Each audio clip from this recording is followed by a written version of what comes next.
is they got pressure from the front four and dropped everybody else into coverage. The Giants were able to get pressure on Brady, especially up the middle, to keep him from stepping up in the pocket. And then they flooded the passing lanes so Tom Brady didn't have anyone to get the ball away too quickly. The Eagles have the same type of defensive front with Jarnigan, with Fletcher Cox up the middle. They got that pressure that could come up the middle to make Tom Brady uncomfortable. Gronk, James White, and Dion Lewis are the key. If Brady can get the ball in those guys' hands quickly, then the pressure's going to have a hard time getting there. If those guys can't get open, if those guys, Brady can't find those guys, he's going to take some hits. He's going to get uncomfortable, and the Eagles could potentially do it defensively. Now, offensively for the Eagles, you got Nick Foles as your starting quarterback. He played really well against Minnesota. But one thing Bill Belichick and Patricia do really well is rattle quarterbacks. Now, Nick Foles isn't a young quarterback, but Bill Belichick and Patricia do a great job of figuring out the quarterback's weaknesses and forcing them to beat you by using your weaknesses. They take away the strengths and they force you to the weakness. Now, Nick Foles has a strong arm. He can push the ball down the field. He can attack them deep. But can he dink and dunk his way down the field in order to keep the chains moving?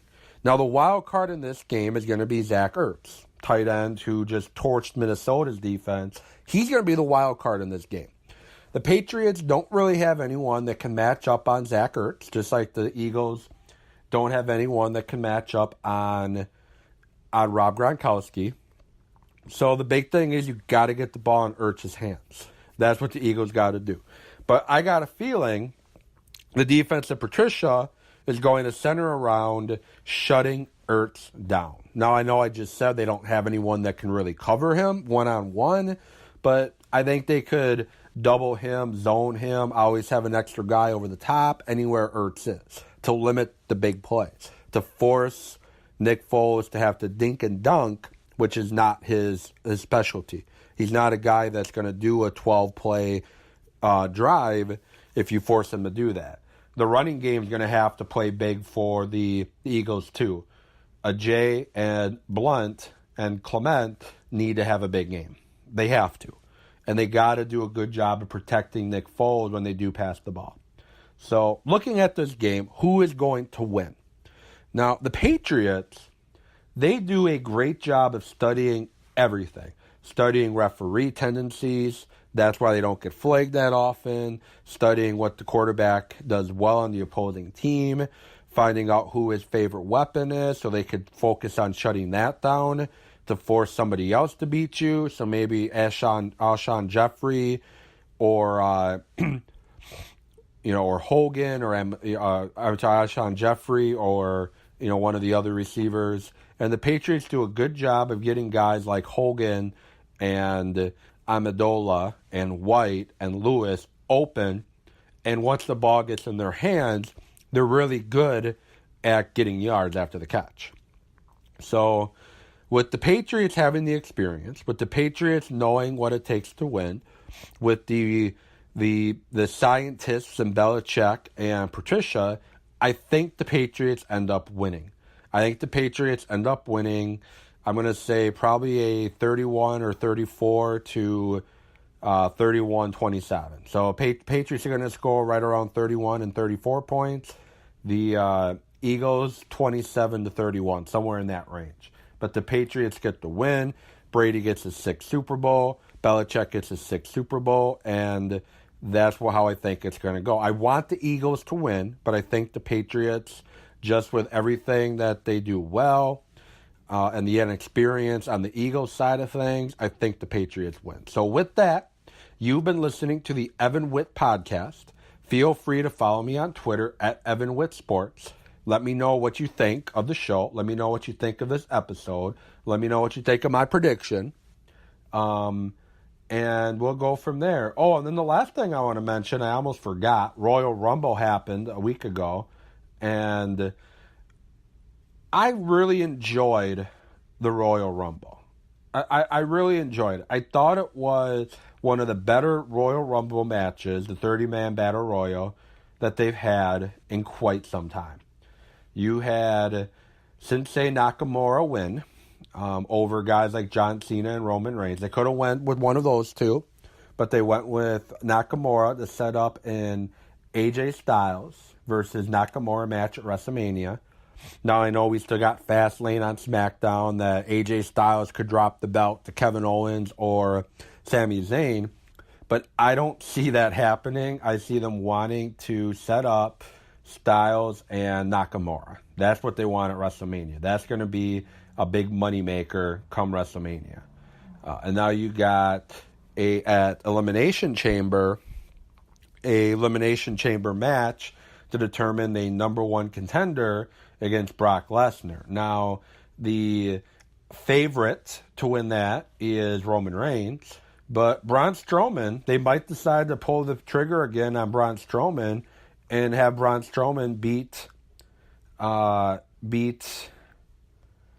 Lesnar at WrestleMania. I don't think they're going to go that way, to be honest. I think Roman Reigns is the guy they want to beat Lesnar.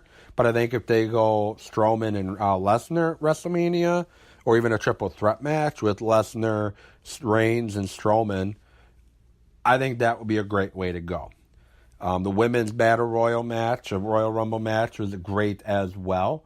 The only two parts I didn't like. First one was Vicky Guerrero in the match. She wasn't an in-ring competitor.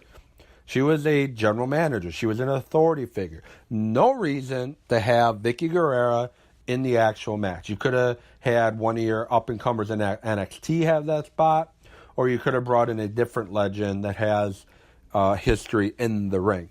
Now, what I'm glad I didn't see, which is I was worried about, is that we were going to see Santina Marella in the Royal Rumble match, because, they maybe want to do that again, or James Ellsworth show up as well. That's what I was thinking they were going to do, but I'm really glad they didn't, and they went with Asuka winning. But the thing I didn't like is they had to ruin Asuka's moment by bringing in Ronda Rousey. I get why they did it, but I think they should have maybe saved that for Raw. Is you could have had Asuka in the ring alongside Charlotte Flair and Alexa Bliss and Stephanie McMahon. Do what they did at Royal Rumble.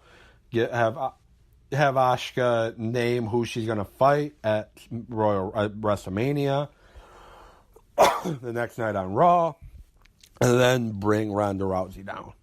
That's what they could have done, but they apparently wanted to not waste the spot on free TV, which WCW did a lot and got themselves into trouble by giving away big time stuff for free.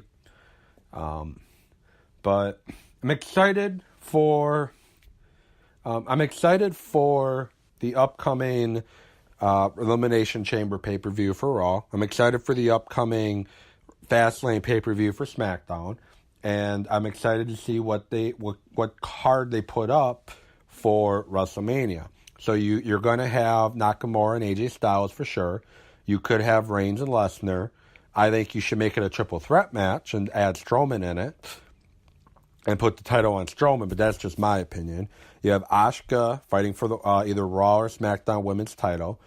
You got Ronda Rousey having a match, either in a mixed tag match with Stephanie and Hunter Triple H against Rousey and either The Rock or Kurt Angle, or you're going to have Rousey fight Charlotte Flair.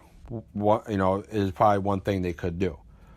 I just think the card is going to be stacked, and I'm just excited for what moves forward with WWE. So, with that said, you've been listening to The Evan Witt Show. I am Evan Witt. The Evan Witt Show is brought to you by Sports Nutrition Standard in Kenosha, Wisconsin. Sports Nutrition Standard, top-of-the-line products, hand-picked by the staff that work there. So you're going to get great products that work, not the stuff you're going to find at GNC or other big stores like Vitamin World and those places. You're going to get top-of-the-line products that are going to help you reach your fitness goals, whatever that could be, put weight on, take weight off, gain muscle, whatever, and you're going to get great customer service. The guys that work at Sports Nutrition Standard are great. They're going to help you. They're going to help you pick out what product that you want, which is going to work best for you. They're very knowledgeable about the products that they have. And great prices. You're going to find great prices there, so you're going to get great bang for your buck to help you get the results that you want. Sports Nutrition Standard, again, located in Kenosha, Wisconsin. Find them on Instagram. Find them on Facebook. When you go there, tell them you heard this message on the Evan Witt podcast, and let the guys know that you want to use Sports Nutrition Standard to reach your goals. So with that, I will do a show next week recapping the Super Bowl and doing other updates centered around Raw, SmackDown, Green Bay Packers, Milwaukee Bucks, Milwaukee Brewers, or anything that happens between now and next week. So thank you all for listening. This is the Evan Witt Podcast, brought to you by Sports Nutrition Standard.